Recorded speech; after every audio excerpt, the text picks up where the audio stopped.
more talking about the king, because it looks like the king is back, and I'm going to give you each your turn to talk about this man, because I think it's only right. I'll start with you, Max. Harry Kane. What more can you say? I mean, that was probably the ultimate performance, and I think that's a performance where I think now we can put to bed this Kane isn't at it, Kane isn't there, because he showed everything you want to see, didn't he? I think you just struggle to have words. Where do you start describing him? Because the scoring element of his game is just like the simple part. He's got absolutely everything other than pace, which he just is the perfect player that shows you don't need that. He can pass.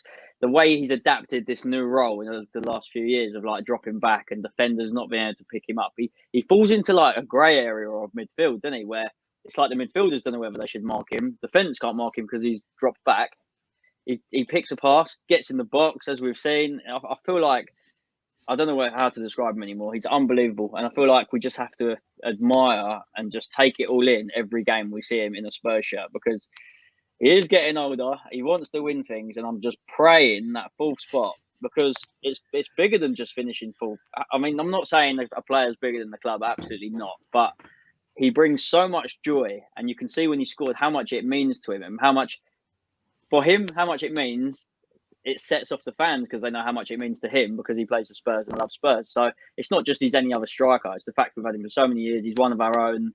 And you know that annoys the lads down the road saying that every time. But I still feel annoying for him, and he'll never be able to get out of this stage because it's just the media and the agenda. But he could score 10 goals this season and they'll be like, oh, well, he didn't score 30. But he's done that for the last 6-7 seasons. I mean, they'll always criticise him, but he is the king, right? He's the first player on that team sheet, and I just wish we could build the team around him. And whether that's too late, I don't know. But in the summer, you've got to get players. I just feel like I wish they went to him a few seasons ago and said, "Who do you want us to sign?" And just let Harry Kane basically go, "I want him. I want him." Because at the end of the day, if your key players, I feel like you should do that with. Don't be signing these Jack Clarks and that ones that are going to get loaned out, bless them. But like, it just doesn't work. We needed big money signings. And I feel like the summer you need that. He's done well in January to support Kane. Because at the end of the day, if we didn't sign anyone, where's the ambition? Kane wants ambition. He wants the club to push for trophies. I think Patrick said he was at the start, like he's more than happy to stay at Spurs as long as you show that the ambition, and whether that's coming from Levy or the board, I don't know. But it's because Conte's 100% giving him the backing. I mean, he said, "Look, you're my main man, and the future's bright if you stick with me." And you remember that interview with Kane and Mourinho, and it was like, "Stick with me, and you'll be like the best striker in the world," so to speak. I can't remember what the actual phrase was, but I'm just so glad that we can see it. Everyone can see it. The management can see it. It's just, I mean, Son can see it, can't he? He loves playing. And that record they've got is just remarkable. Yeah, that's they're phenomenal. going to break it. They're going to get at least another assist. Hopefully against Burnley. I mean, we're going to win that one. Just hopefully we don't leave it till the 98th minute. But I begin to. I forget words to describe him. He's just, I need a drink. Patrick, I mean, obviously, in the summer, lots of fans were unhappy. Lots of people kind of then saying, well, okay, if you want to go, go. I know we were firmly in that camp of like, listen, you can't afford to lose this guy, because if he goes, then where are we at that point? And I think he's starting to show those performances again now, isn't he? Where you think he's fully up to speed now. He believes in Conte. Conte has obviously brought something out of him. And we're again seeing, in my eyes, the best striker in the world. Yeah, for me, he's been the best striker in the world for a while. I know Lewandowski, people will talk about him, but Lewandowski plays in a Bayern Munich team, which is unbelievable. If we're being honest, a weaker league. So, it's going to be easier for Lewandowski to turn up. Don't get me wrong, he does turn up on Champions League nights as well, which is against the better team. So, fair dues. And then you got Salah, who, I don't know if he's a striker, wide forward, whatever you want to call it. He's obviously there as well. But if you're talking about out and out number 9, Kane is the best for me. He's the best by a long shot. He's a hybrid 9/10. Where they're mocking and taking the piss out of Lukaku for only having 7 touches. But Harry Kane would drop deep, He'll create, he'll spray, he'll get on the ball. He can finish either foot.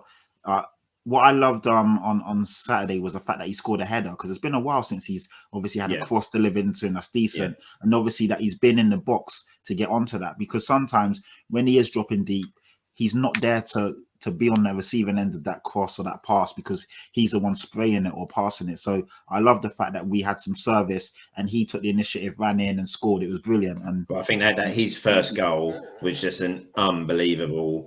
He started that move, didn't he, with the ball, and then made up the ground to get in the box, and then it was just inside of the foot finish. It was just a shame as well that the offside goal, because that was a brilliant passage of play. There were so many passes involved in that. Sonny finding him, because I thought Sonny just delayed his pass just a bit too much, but he still found him. And Son as well, we got to give him his flowers, because he hasn't been at it in recent weeks, but on Saturday he was brilliant, and he looked like the old Son, running at players. His passing was fantastic. His movement was fantastic, and they just looked like at the end, in the post game interview, it looked like they was in love again, because it looked like before Son was pissed at Kane for his theatrics and him wanting to move, and they didn't seem to be on the same page, but now they seem to have that connection again, and they just seem to be, and hopefully they've had Valentine's Day, haven't they? Yeah, exactly, because there was definitely a lovers tiff there, but now it seems like they're back in love again. So no, long may it continue. We need it.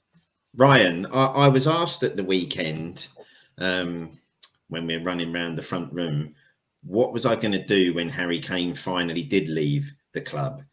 And I think ultimately the only thing I could come out with was cry, because the guy is so fantastic. I mean, he is just, like I say, he's the king of White Hart Lane now, isn't he? And he is just a complete player in my eyes.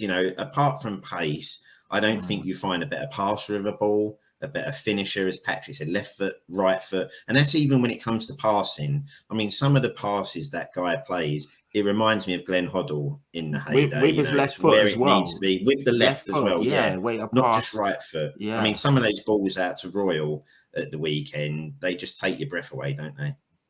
I mean, yeah, but that's why he's the best striker in the world, because the growth of his game. There's not many other strikers who will drop deep like that and play passes like he can. He can operate as a number 9 or a number 10, and he's still in it. The return of goals. I mean, obviously he's a little down on it this season, but I mean, the guy was considered a one-season wonder in his first season. People still mention that. Like Max said a minute ago, people will still find a reason. I mean, if he gets 10 goals this season, that's what you'll hear all summer. Oh, as a one-season wonder, we told you, look, he's no god. The disrespect this man gets is unbelievable. I don't understand how people can't watch him and not just love his game. Because I say he's got no pace, but everything else in the game, you don't need pace if you're that good, because he can read the game better than 9 out of 10 players. He's just a phenomenal player, and like Patrick just said a minute ago, I think that's probably the first game, if I remember right, this season that I feel like him and Son have been him and Son. That they've actually connected. Yeah, like I mean, the assist for Kane, the celebrations, the interview afterwards. We've been waiting. That was probably 2 games a month last season where you saw those two like that. And I said before the game to my dad, if any game those two can turn up and be Son and Kane, that this is the game that they could do it. And oh god, that's exactly what we need, because no matter which one of them scores, if we're winning the game, if we're getting points and we're climbing up the table, they're both happy. They both love the club. Whether Kane's ambition might go beyond Daniel Levy's or anything like that, he still loves this club. He will still fight for this club. He will wear that badge with pride. He will do anything for the fans. So while we've got him, we've just got to admire him, because every player leaves or retires eventually, and football moves on, and you find another hero after that. But like I say, it will be a sad day when he does actually leave, but he's not leaving anytime soon. So I'd rather admire him than wait for that day to come. I'll tell you what, someone's going to have to do something very special to take over that mantra from Kane as being the next hero for Spurs fans, because I tell you now, the guy has just provided memory after memory, isn't he?